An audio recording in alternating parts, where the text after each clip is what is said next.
were understandable, but 2005 was different. By then, Ronaldo had exploded. 9 goals and 9 assists for Manchester United, standout performances in the FA Cup, and a World Cup qualifying campaign with 13 goal contributions in 12 matches for Portugal. He wasn't just dazzling crowds, he was producing. And then the announcement came. Lionel Messi. Messi who had played 9 senior matches that season. Messi who hadn't scored in domestic cups. Messi who lit up the U20 World Cup. An impressive feat, no doubt. But Ronaldo didn't even play in that tournament. He was dominating at the top level. The message was clear. The award wasn't just about performance. It was about narrative, style, preference. And in that moment, Ronaldo wasn't FIFA's preference. Still, he kept going. 2 years later, in 2007, he helped Manchester United reclaim the Premier League title, delivering 23 goals and 14 assists across competitions. He broke records, set new standards for a winger. In the Champions League, he completed 20 dribbles in a single match, a record still untouched. He was electrifying.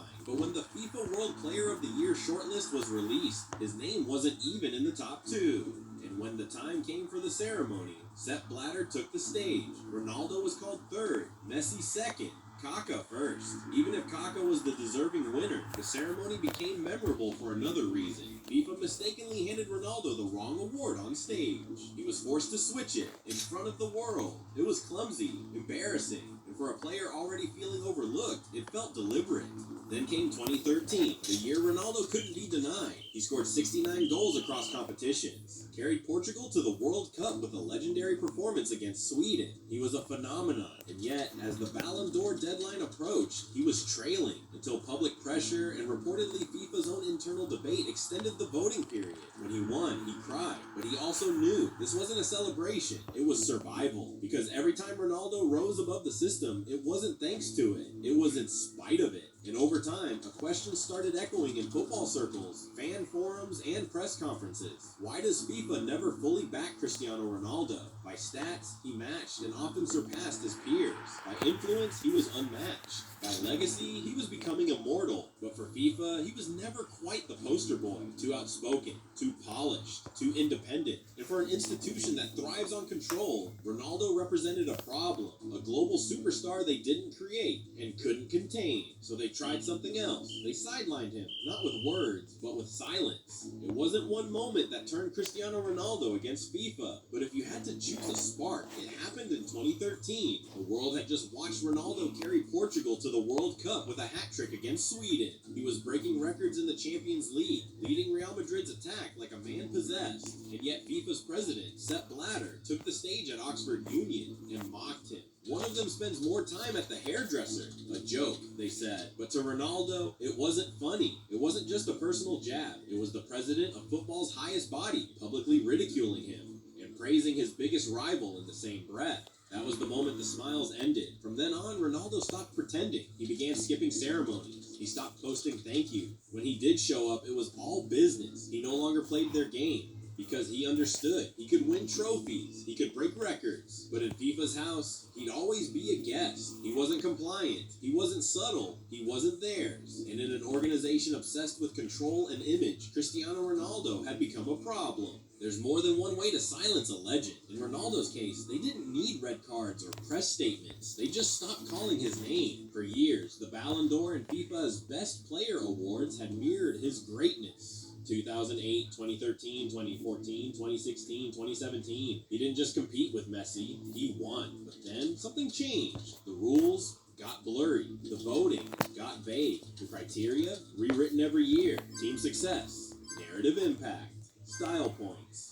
Everything except performance. In 2018, Luka Modric took the prize. A great player, a World Cup finalist, but Ronaldo, top scorer in the Champions League, carried Real Madrid through the knockout rounds. 44 goals in 44 matches. Hat-trick versus Spain at the World Cup, and yet not just snubbed, discredited. When he questioned the process, they called him bitter. When he skipped the gala, they called him ungrateful. But what do you call a system that rewards everyone except the most consistent winner of a generation? celebration. You don't need to be banned to be punished. Sometimes all it takes is silence, or better yet, a pattern. When FIFA couldn't control Ronaldo's voice, they tried something else. Control the environment around him. In 2019, Ronaldo was still the face of football, fresh off another Champions League winning campaign, a season of goals, moments, headlines. He was on the cover of FIFA, the video game, in the menus, in the trailers, the brand, then suddenly gone. No statement, no warning, just replaced by Dybala, Neymar, Alex Morgan, a quiet rebranding in the middle of a contract.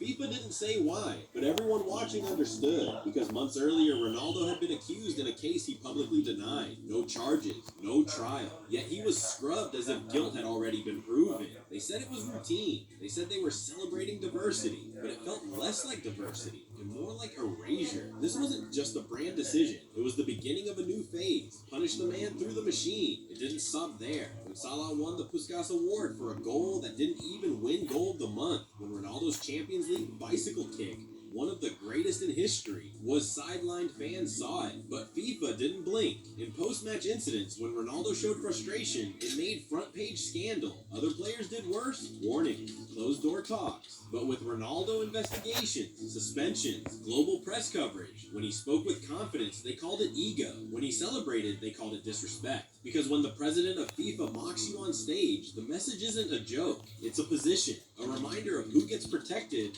and who gets punished. Every organization needs a face, a global ambassador, a symbol of values, someone who doesn't just win but represents. And FIFA, they found that face in Lionel Messi. Quiet, humble, politically safe, a man who never challenged the room, a genius whose brilliance never made headlines for the wrong reasons. But Cristiano Ronaldo, he was never going to be that. Too loud, too muscular, too unapologetic. He didn't wait to be marketed. He marketed himself. From Madeira to Manchester, he built a global empire without leaning on FIFA. While Messi fit the mold, Ronaldo rewrote it. He wasn't just a player, he was a brand. Hotels, fragrance lines, fitness empires, and that independence, it scared them. Because Ronaldo didn't ask for validation. He demanded numbers, stats, results. And when those came, FIFA hesitated. Why? Because Ronaldo didn't belong to them. He never played by their PR rules. He never softened his interviews. He never hid his ambition. And in a game run by bureaucrats and branding consultants, Cristiano Ronaldo wasn't a product they could shape. He was a force they couldn't contain. So what do institutions do with someone they can't mold? They don't confront him. They exclude him silently, systematically, publicly, because silence leaves no fingerprints. There are many ways to disrespect a legend, but the quietest one is omission. Cristiano Ronaldo didn't need praise. He didn't beg for applause. What he asked for was thanks. 935 goals, trophies across England, Spain, Italy, and now Saudi Arabia, Champions League top scorer, a European Championship legacy written in numbers. But somewhere along the way, FIFA stopped repeating them. No tribute posts, no highlight reels, no name violence. It wasn't random, it was policy. Because institutions don't always attack directly. Sometimes they just stop acknowledging you. In 2020, international goals, more than any man in history. But instead of being enshrined, he was slowly sidelined. This wasn't a debate anymore. It was a decision to reward the soft-spoken, to elevate the pliable, to write greatness in lowercase, because the capital letters belong to someone FIFA never embraced. Ronaldo didn't ask for protection, he only asked for fairness. And as the goals piled up, the recognition disappeared. When Messi won, FIFA praised him. When Ronaldo won, FIFA paused. Because in a sport shaped by institutions, he became the exception. Too driven, too competitive, too unwilling to play the part of humble hero. He was global, but not globalist. He didn't fit the mold, so they tried to make him forgettable. But here's the part FIFA didn't calculate. You can silence the broadcasts. You can withhold the plaques. You can even ignore the milestones, but you can't erase memory. And to millions of fans across continents, across generations, Cristiano Ronaldo's story is already written, not by press releases, but by proof. Because greatness doesn't retire, it echoes. Cristiano Ronaldo didn't ask to fight FIFA, he asked to be judged fairly. But what began as tension evolved into resistance. Not from him, from them. For 2 decades, he carried the game, dragged teams to finals, rewrote what it meant to be an athlete, marketed football to corners of the world that never had a team, but had a hero. And yet, the governing body of the sport he helped globalize chose politics over merit, silence over celebration, image over integrity. This wasn't a football rivalry. It was a quiet beef between legacy and control. Messi and Ronaldo were never the real battle. The real conflict was between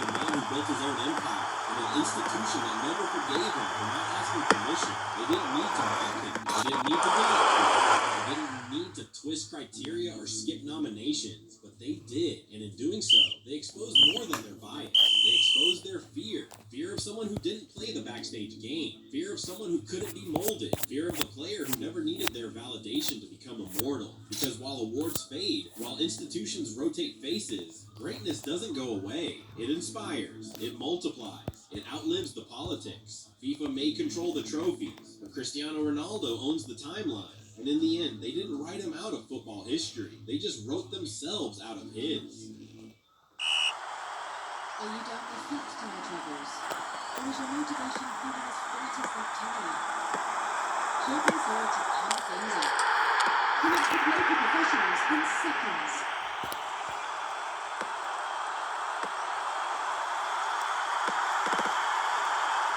In just 3 seasons, Real Madrid won 9 trophies, led by a manager who had never coached a first team before. But how on earth was this even possible? This is the story of how Zidane's Real Madrid quite literally broke European football.